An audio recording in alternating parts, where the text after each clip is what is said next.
Bonsoir à tous.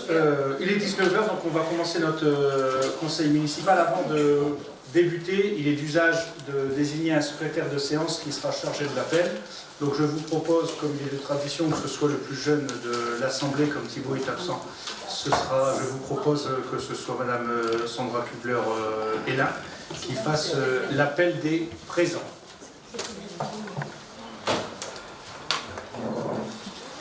Charles-Alexandre Prokopovitch. Présent. Christophe Anc. Présent. Agnès Lelani. Présente. Conrad Valran. Présent. Delphine Caplier. Présente. Thierry Lemans. Présent. Marie-France Cesse. Présente. Philippe Debruy. Présent. Nathalie Top. Présente. François Mortier. Présent. Francis Ménager. Présent. Pascal Demey. Présente. Thécla Ménager donne pouvoir à Francis Ménager. Francis Pilois. Présent. Marco Gigante. Présent. Valérie Selos. Présente. Marie-Christine Prokopovitch. Présente. Manuela De Freitas. Présente. Sandra Duard-Lerchat. Présente. Zora El Basri. Présente. Nicolas Ledru. Il doit arriver. D'accord.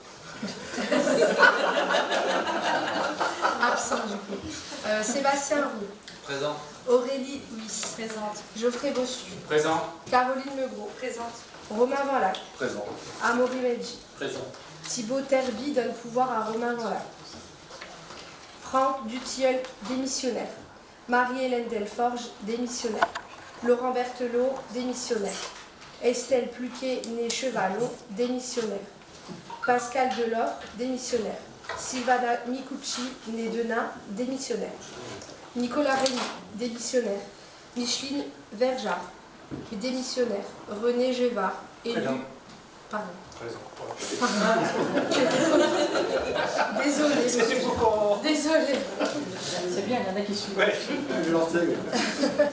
Sandrine Crispin, démissionnaire. Fabrice Glézal, démissionnaire. Dominique Deloffre, démissionnaire. Jean-Noël Ries. Présent. Léa Neruizen, démissionnaire. Sébastien Feutry, démissionnaire. Valérie Mahonnet Coul, démissionnaire. Patrice Le Sable, démissionnaire. Brigitte Dutilleul, démissionnaire. Alexandre Duquesne, démissionnaire. Warda Drissi, démissionnaire. Francis Landré, démissionnaire. Nathalie Richter, démissionnaire. Daniel Landre, démissionnaire. Dominique Tagon, démissionnaire. Philippe Nice, démissionnaire. Véronique Thibonnier, démissionnaire. Éric Vaillant, démissionnaire. Noël Dubois, démissionnaire. Merci. Alors, je vous remercie d'être présent ce soir. Je remercie Monsieur Gévart et Monsieur Ries et bienvenue au sein du conseil municipal de la ville de L'Isle-Danois. On va enfin pouvoir travailler. Voilà, c'est la séance d'installation. Donc on pourra après avancer sur les projets et l'organisation des choses avec grand plaisir. Il y aura tout un partage d'informations qui sera évidemment fait. J'ai pas de grandes déclarations à faire pour la ville. Tout se passe plutôt bien, il y a des petits sujets quand même, comme partout. Par contre, il y a un sujet qui m'a marqué, je pense, qui a marqué l'ensemble des personnes présentes ici et l'ensemble de la société française. Et je sais que ça ne fait pas partie forcément des usages, mais je voudrais quand même qu'on rende un hommage et qu'on observe quelques instants de silence pour la petite Liana. Car ce drame illustre parfaitement une déconnexion entre un système judiciaire et l'ensemble du peuple français. Car on ne peut pas comprendre qu'un pervers, je n'irai pas plus loin parce que je ne peux pas,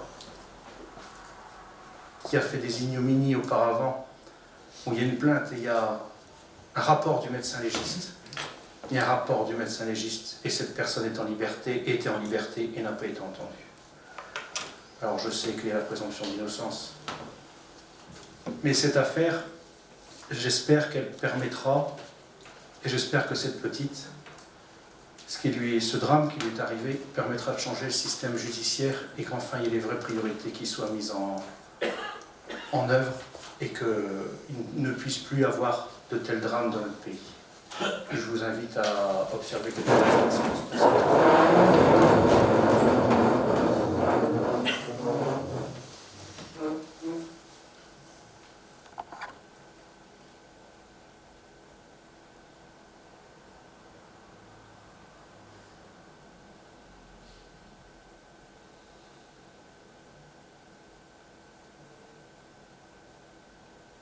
Je vous remercie.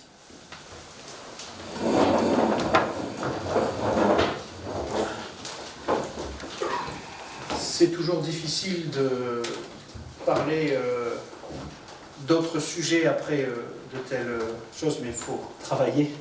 Donc ce soir, nous allons examiner l'ensemble des délibérations qui nous sont proposées. La première, et je vois Gaëtan, même si, voilà, monsieur le maire honoraire qui est sur les bancs, qui, de la pensée, m'a rappelé qu'il faut voter l'avant-procès-verbal de la dernière séance. Je l'ai déjà commencé, à chaque fois c'est pas la même chose. Voilà. Est-ce qu'il y a des gens qui s'opposent au procès-verbal? Non, donc on peut le considérer comme adopté. Merci. Donc, première délibération. Donc, comme nous sommes toujours sur un début de mandat, on est sur des désignations au niveau des représentations extérieures. Pour la commission des transferts de charges à la métropole européenne de Lille, nous vous proposons les candidatures de M. Vanlac et moi-même. Je pense aussi qu'il n'y a pas forcément de débat. Tout le monde est d'accord? On considère adopté à l'unanimité. Merci.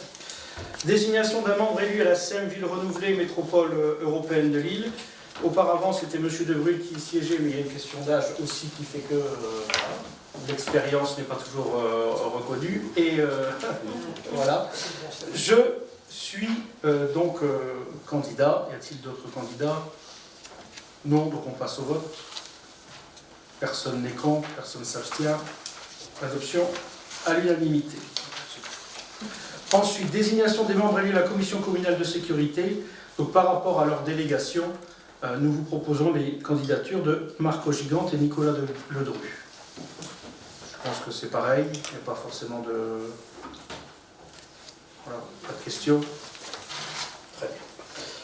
Donc, adopté à l'unanimité. Maintenant, désignation des membres à la commission communale des impôts directs. Donc, il nous faut désigner 8 titulaires et 8 suppléants. Comme je vous avais indiqué pour M. Gévart et M. Riss, est-ce que vous avez des noms à proposer? Un ou deux noms? Non. Donc, je vais vous proposer les noms. Peut-être que nous allons donc désigner 8 commissaires titulaires et 8 commissaires suppléants. Je vous propose une liste alternativement de sexes différents, ce qui n'est pas obligatoire, donc il y a une parité totale sur la liste que je vais vous proposer. Il y a des personnes qui sont présentes ce soir dans la salle et pas de conseillers municipaux. Voilà. Donc ils vont apprendre en même temps leur désignation à la commission des impôts directs. Donc M. Desbouvry-François, Mme Deboeuf Catherine, M. Jeanne Gaëtan, Mme Ferranc Irène, M. Blondel Michel, Mme Legros Maryse, M. Rasson Michel, qui représente un contribuable qui n'est pas domicilié sur la commune. Voilà, parce qu'il vient de Belgique, il faut toujours un contribuable qui n'est pas domicilié sur la commune. Madame Marlène Zimmermann, Monsieur Gilles Delebec, Madame Claude Prince, Monsieur Boetz Alexandre, Madame Amblot Marie-Catherine, Monsieur Dubois Philippe, Madame Declerc Martine, Monsieur Sellereau Serge et Madame Nelly Pujol.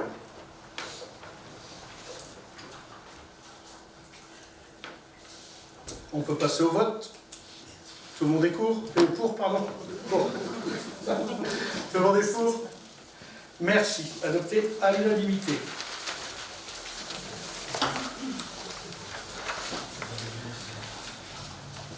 Droit des élus à la formation.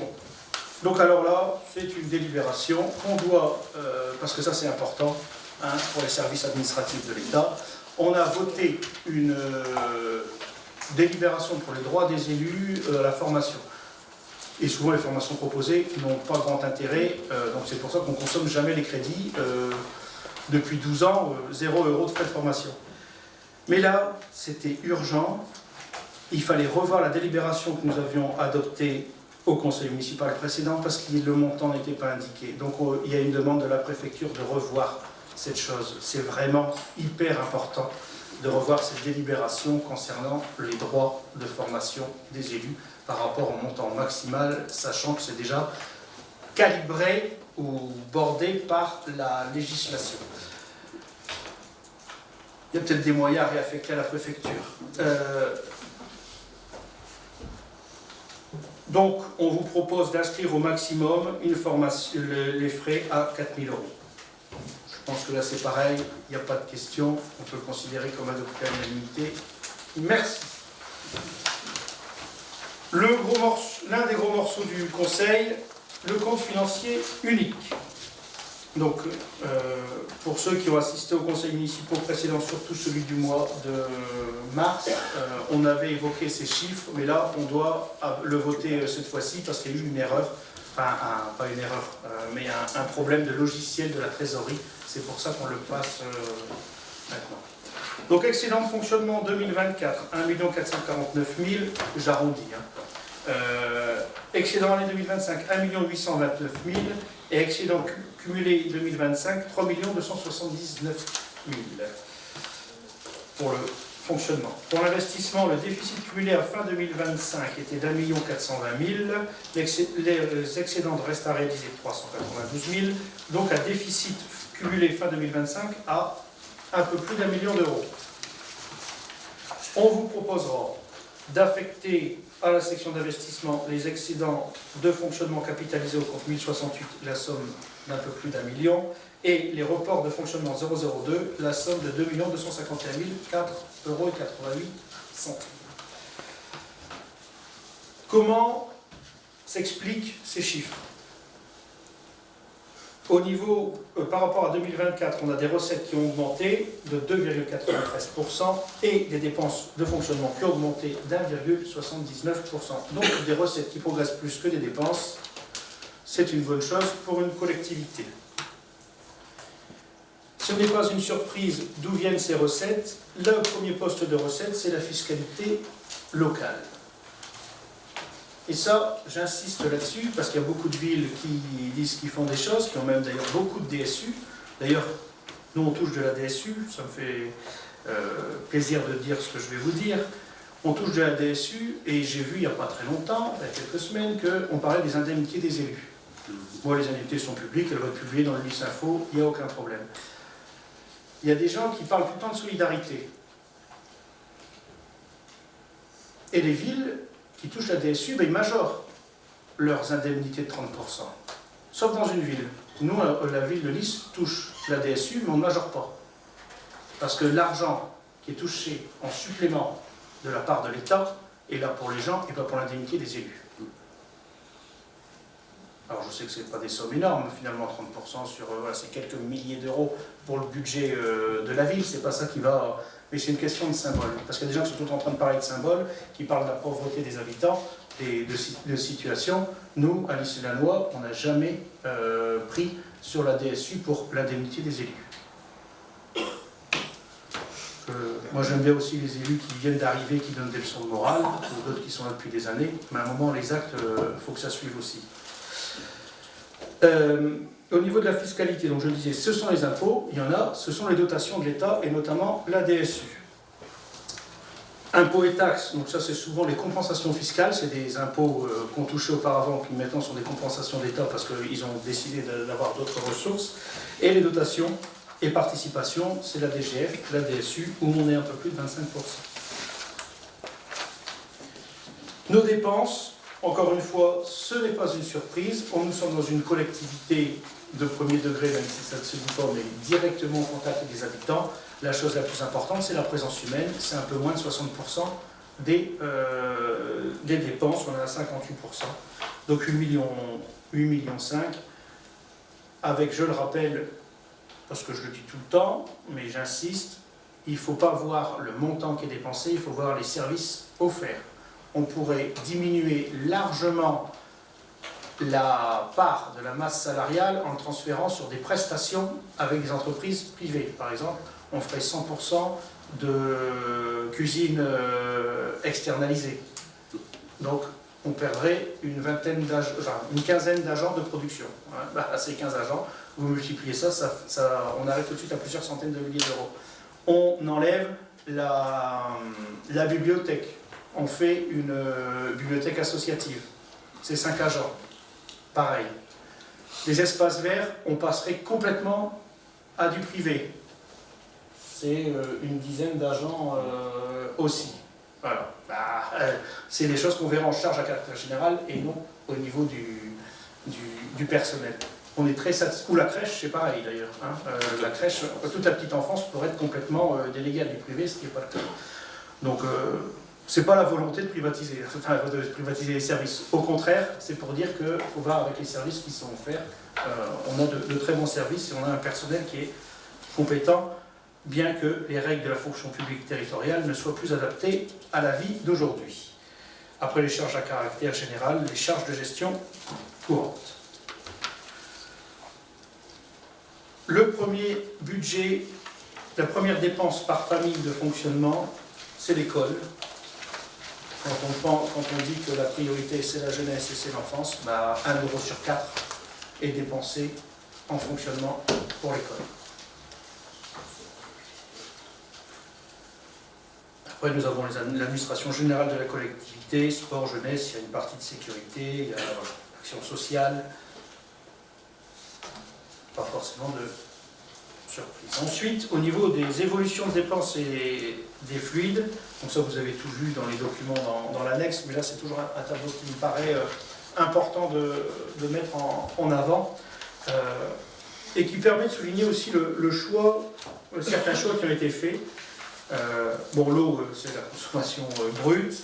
L'électricité et gaz bâtiment, c'est pour ça qu'il y a un effort qui est fait d'investissement depuis de nombreuses années pour limiter les déperditions de chaleur ou inversement aussi pas passoires thermiques, mais plutôt des îlots de chaleur, des endroits qu'il faut rafraîchir et utiliser de la clim, donc de l'énergie. Par contre, l'éclairage public, on voit que le plan qui a été lancé et qui a été accéléré à partir de 2014, mais qui avait commencé à être lancé, je pense, en 2012, est très bon, parce qu'on dépensait 109 000 euros, 129 000 en 2020, et là on est passé à 68 000. On voit que là, le fait que maintenant on n'ait plus d'armoire à changer, mais qu'on parte directement sur les lampadaires et les lampes, ça nous fait faire des économies intéressantes. C'est bien aussi de mettre en avant les choix qui ont été opportuns, parce que souvent on dit oui, ils se sont trompés. Ça peut arriver, nul n'est parfait, mais l'évaluation des politiques publiques, c'est aussi voir ce qui a marché. Et là-dessus, la ville était plutôt précurseur sur le sujet, on n'a pas été mauvais. Le chauffage, je ne ferai pas de commentaires, parce qu'on n'est pas maître de la consommation, vu que c'est une station météo à l'Équin qui décide les DGU, et ça c'est une question de marché, avec notre prestataire qui est le seul à répondre. Voilà. Donc c'est le chauffage, c'est le gaz. Et l'alimentaire, où vous voyez aussi, ça c'est assez intéressant, qu'entre 2024 et 2025, nous n'avons que 8 000 euros d'augmentation sur un budget 520 000. Ce qui est quand même pas grand-chose, et c'est bien, il vaut mieux que ça n'augmente pas, en ne baissant pas la qualité, et bien au contraire. Parce que justement, on va en chercher des produits de qualité et du local, les frais de fonctionnement et l'inflation est moins forte que sur des produits, je veux dire, premier prix ou de bas de gamme, même si ça ne se dit plus le bas de gamme finalement, où là tout de suite l'inflation, on voit tout de suite son effet sur le produit, parce que les marges sont déjà très, très faibles. Donc pour la section d'investissement, on a dépensé 1 655 000, on verra après quels ont été les gros investissements, et un endettement maîtrisé avec, pour une nouvelle année, ça commence, ça y est, à se voir, un remboursement d'emprunt sans souscription en face. On a remboursé 1,2 million de dettes. Vous avez sur le camembert voilà, les recettes d'investissement. Auparavant, nous avions 4 types de recettes. Il y avait en plus l'emprunt. Comme on ne souscrit plus l'emprunt, il y a 3 types de recettes. Ce sont les dotations et les opérations d'ordre. Et subventions d'investissement. Opération d'ordre, ce n'est pas forcément des recettes, c'est des jeux d'écriture comptable. L'investissement, nos premières dépenses, c'est les immobilisations et le remboursement d'emprunt à 1,2 million.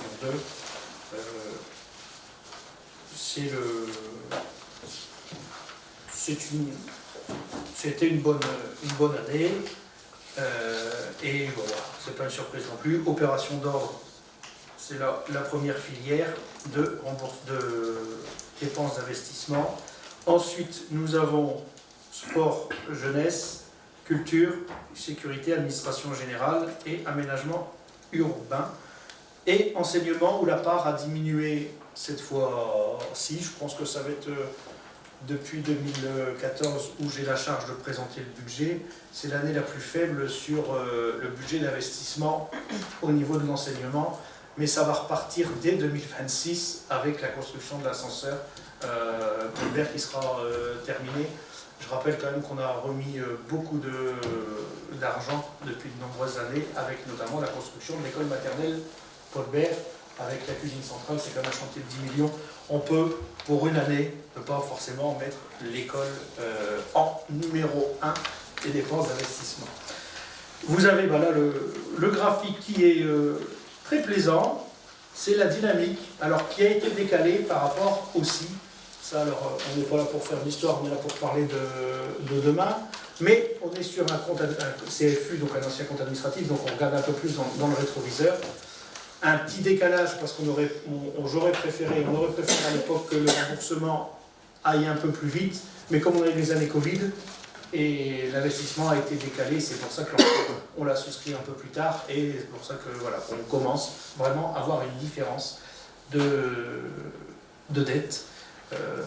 On a moins de dettes, donc moins de remboursement en investissement et en frais de fonctionnement. Et vous avez l'une des peut-être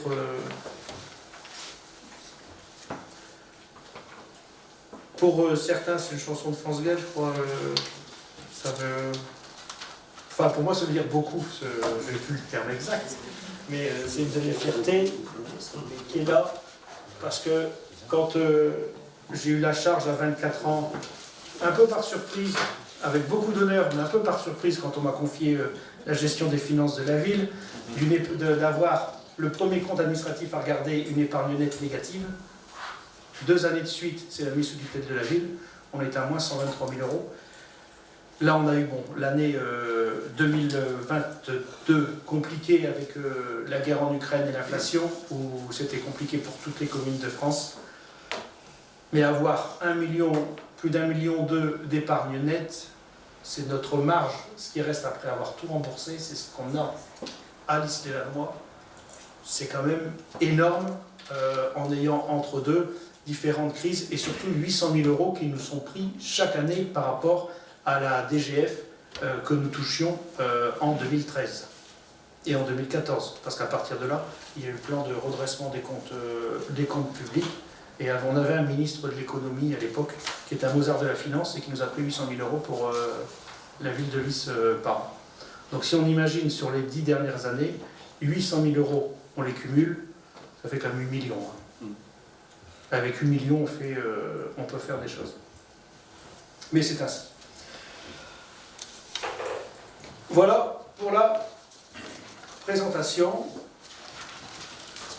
Alors comme cette fois-ci nous avons une bonne part de renouvellement, je vous explique comment ça va se passer le vote. Étant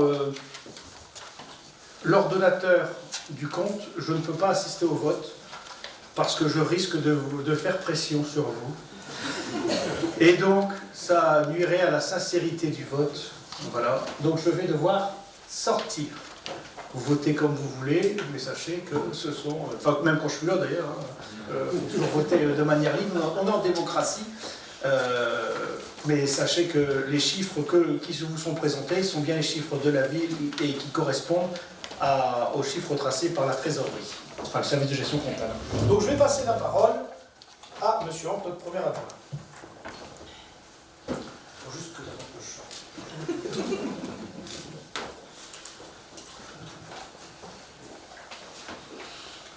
Bonsoir à tous. Donc, je vais vous reprendre un peu les chiffres principaux du CFU.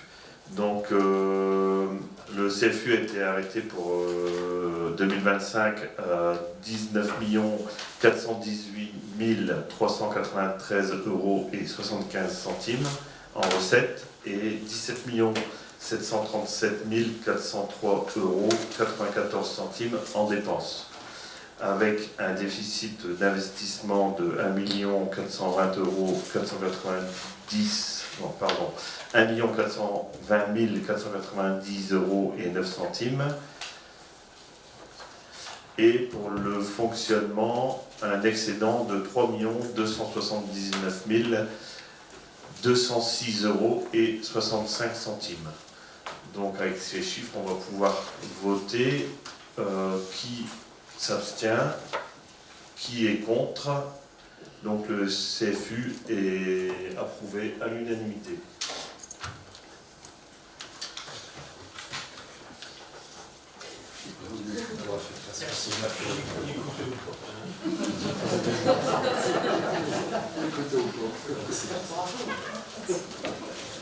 Bon.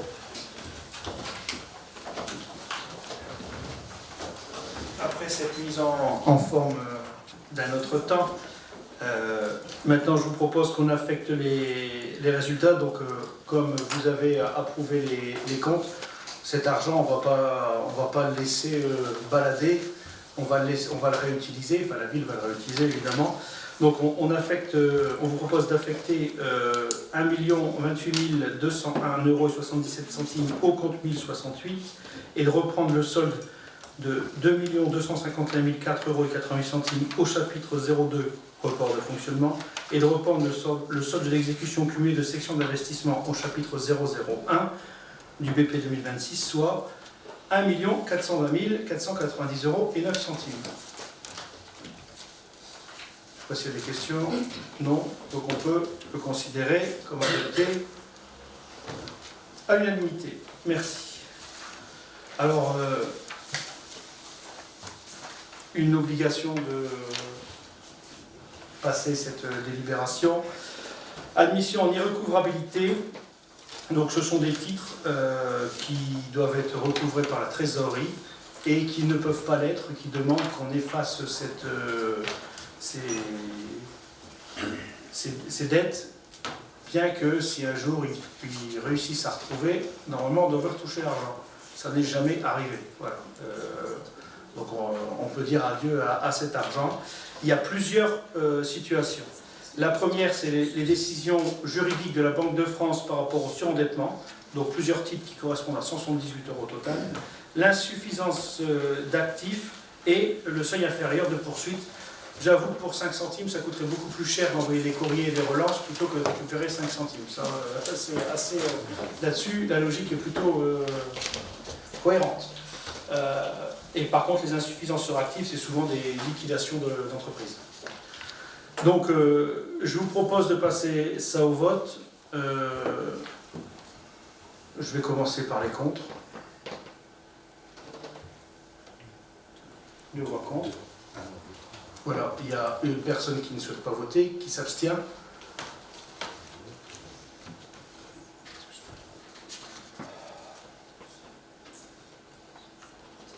C'est voté 14. 14 abstentions et qui votent pour.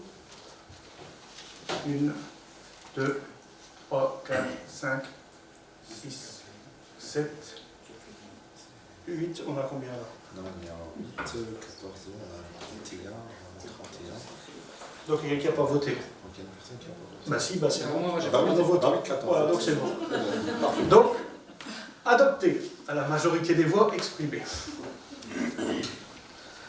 Voilà, il faut le passer de manière administrative, mais bon, moi je vous avoue que il faut quand même que ça passe. Tableau des effectifs. Bonsoir à tous. Alors, dans le souci de l'organisation des services, c'est de pouvoir accueillir les enfants dans les meilleures conditions à l'école de musique. Nous avons modifié le tableau des effectifs en créant des postes. Donc, en filière culturelle, il y a 3 postes qui sont créés et ce sont bien évidemment des temps non complets. Donc, vous avez le tableau sous les yeux. Je pense que ça ne pose pas de questions particulières. Il n'y a pas de questions, on peut donc passer au vote. Qui s'abstient? Qui vote contre? Adoption à l'unanimité. Régime des astreintes. Alors, le régime des astreintes, c'est une modification d'une délibération qui, actuellement en vigueur, ne concerne que la filière technique et que nous avons besoin de la réactualiser afin de pouvoir en faire bénéficier la filière administrative. Donc cette délibération, elle reprend toutes les conditions d'astreinte, que ce soit les personnes concernées, que ce soit les indemnités qui sont versées. Ça a été présenté au CST et elle est soumise aujourd'hui au vote du conseil municipal. Des questions? Non. Donc on peut passer au vote. Qui s'abstient? Qui vote contre? Adoption à l'unanimité. Attribution d'un véhicule de fonction au directeur général des services. Alors, c'est une sollicitation que j'ai eue de la part de monsieur le DGS, et comme je le dis, sollicitation opportune, qui permet d'être dans le cadre légal, parce que utiliser son véhicule personnel en fonction, c'est compliqué par rapport à différentes démarches. Donc, la ville va louer un véhicule. Ce sera bien sûr la ville qui sera locataire et qui sera responsable du véhicule, sauf quand c'est en état de marche, le conducteur en sera responsable, évidemment. Hein, mais j'ai toute confiance en monsieur le DGS pour le respect de la loi. Je pense que c'est l'unanimité du conseil d'ailleurs. Hein. Voilà, on a toute confiance.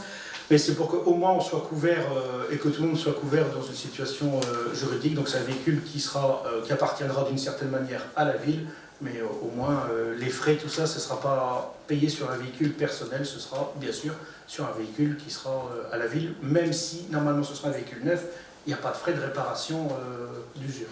C'est aussi gagnant pour la ville. Voilà, est-ce qu'il y a des questions? Non, donc on passe au vote. Qui s'abstient? Qui vote pour? Waouh. Voilà. Voilà. Qui vote contre? Parfait, adoption à l'unanimité. Indemnité horaire pour les travaux supplémentaires, ben c'est un peu pareil que l'astreinte, c'est une délibération de 2002 qu'il faut mettre à jour. Voilà. Je n'ai rien à ajouter s'il n'y a pas de questions. Voilà. Donc on peut passer au vote. Qui s'abstient, qui est contre? Adoption à l'unanimité.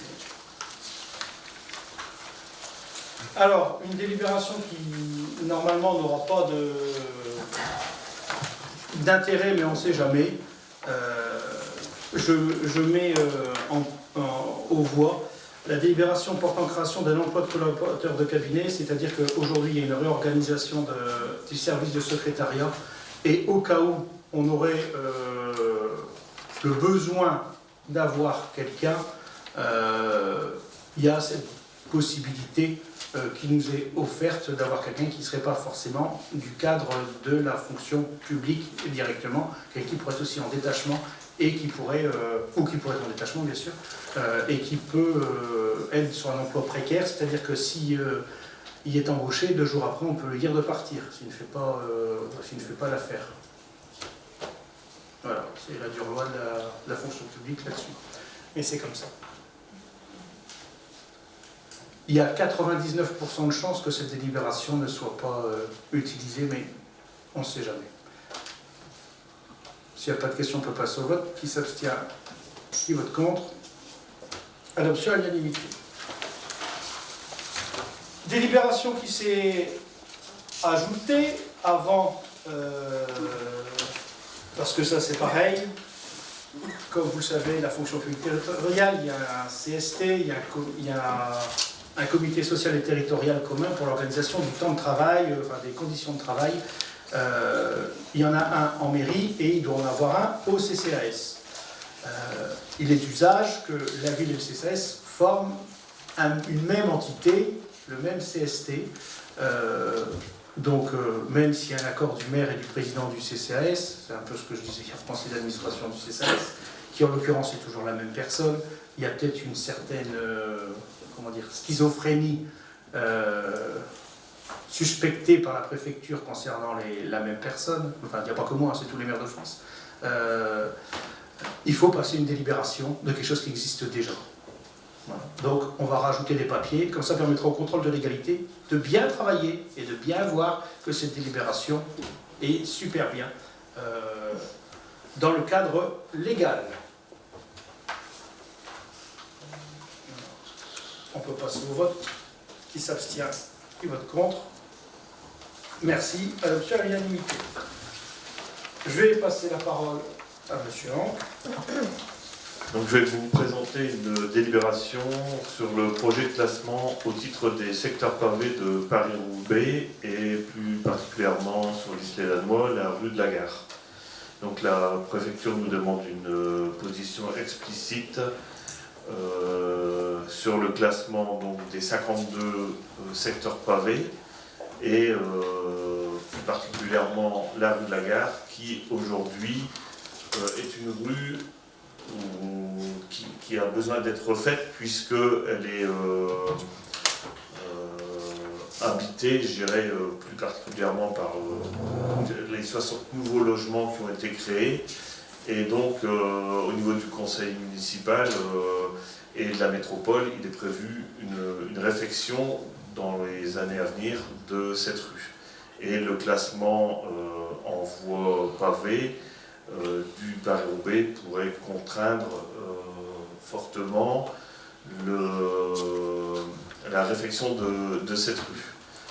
Donc aujourd'hui, la préfecture nous demande d'approuver, enfin, le conseil municipal doit se prononcer sur le projet global de classement des secteurs pavés et on souhaiterait donc supprimer le secteur de la rue de la Gare de ce classement.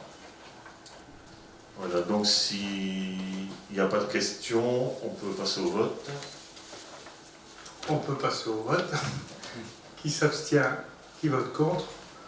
Merci. Adoption à l'unanimité. Alors, il est d'usage normalement que ce soit le maire, soit l'adjoint au patrimoine, à la voirie, enfin, voilà, qui présente la dénomination d'une voie. Mais cette fois-ci, je propose que ce soit Madame Lelanique qui présente la dénomination du sentier. Donc oui, dénomination du sentier piéton reliant l'impasse Gallois à la rue de la Fresnay à l'Isle-et-Lannoy. Donc depuis les lois de la décentralisation de 82, la dénomination des rues relève exclusivement de la compétence des communes. Donc il est nécessaire d'attribuer une dénomination de voie pour le sentier reliant l'impasse Gallois à la rue de Fresnay afin de valoriser cette liaison piétonne et d'en faciliter l'identification sur la commune de l'Isle-et-Lannoy. Bon, ce sentier référencé, je vous passe au cadastre sous les parcelles numéro de la main. Hubertine Auclair est une militante, féministe et suffragiste française, pionnière du combat pour le droit de vote des femmes. Fondatrice en 1876 de la société Le Droit des Femmes, rebaptisée Suffrage des Femmes, elle fut la première à utiliser publiquement le terme féminisme dans son acception moderne. En 1880, elle refusa de payer ses impôts au motif qu'elle n'avait pas le droit de voter. Journaliste engagée, son combat posa les fondations du suffrage universel féminin qui ne sera acquis en France qu'en 1944. Attribuer son nom à une voie de l'Isle-et-Lannoy constitue un hommage à cette figure républicaine et à l'égalité entre les femmes et les hommes. À ce titre, la volonté de la municipalité, j'en suis très fière, est d'attribuer à ce sentier le nom d'Hubertine Auclair. Il est donc proposé au conseil municipal de valider le principe général de dénomination d'une voie de la commune, valider le nom de sentier Hubertine Auclair concernant le sentier reliant l'impasse Gallois à la rue de la Fresnay, autoriser le maire à communiquer cette information, notamment au service de la poste, aux autres services publics et à la localisation sur GPS, autoriser le maire à signer les pièces nécessaires à l'exécution de la présente délibération. Préciser les crédits nécessaires à cette dénomination sont inscrits au budget principal. Merci. Alors pourquoi c'est maintenant qu'on passe cette dénomination? Je ne parle pas de la forme du nom, mais sur le fond, c'est passé quelques années. La propriétaire du sentier, qui était il y avait une servitude gravée dessus, a fait don du sentier à la ville sous la réserve de l'euro symbolique. Voilà, on sait ce que c'est que l'euro symbolique. On l'a passé il y a quelques années et maintenant tout est enfin dans le patrimoine municipal et il est plus facile, s'il y a un problème ou même d'expliquer les choses, de dénommer les sentiers. Il y a quelques années, on avait dénommé le sentier du Nouveau Monde parce que c'est le quartier du Nouveau Monde et il n'y avait rien qui rappelait le côté du quartier.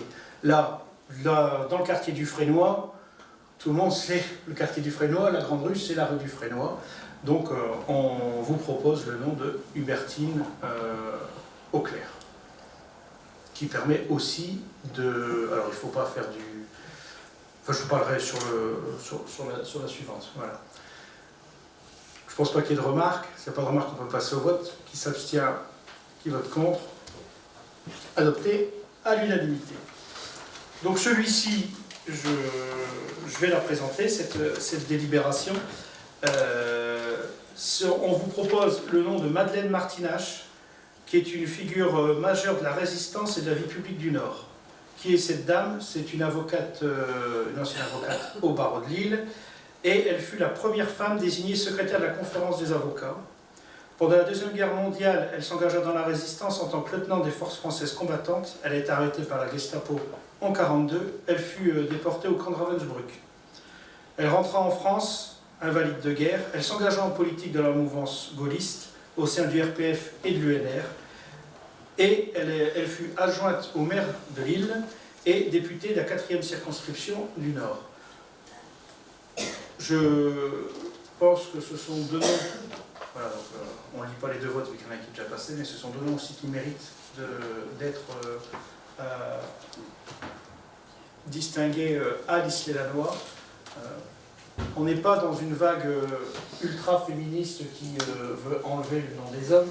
Voilà, hein, attention, je ne le dis pas non plus. C'est une question d'égalité, de rattrapage, d'équité. Là, on a sur des militants politiques, on a sur des résistants, sur aussi des obédiences politiques qui sont différentes, parce qu'il y a une certaine teinte dans les années 20, 30, 40, il y a l'Isle-et-la-Noix, on allait un peu plus jusque dans les années 80 sur une même tendance politique, c'est pour une équité. Voilà. Et puis c'est pas toujours les mêmes noms, parce que souvent, en plus à l'Isle-et-la-Noix, on a déjà les noms des femmes très connues, on a déjà Marie Curie, on a Simone Veil, je rappelle quand même qu'à l'Isle-et-la-Noix, on est l'une des premières villes à avoir dénommé une voie au nom de Simone Veil. D'ailleurs, dans les archives municipales, il y a le courrier d'autorisation de son fils qui autorise bien la ville à dénommer une voie.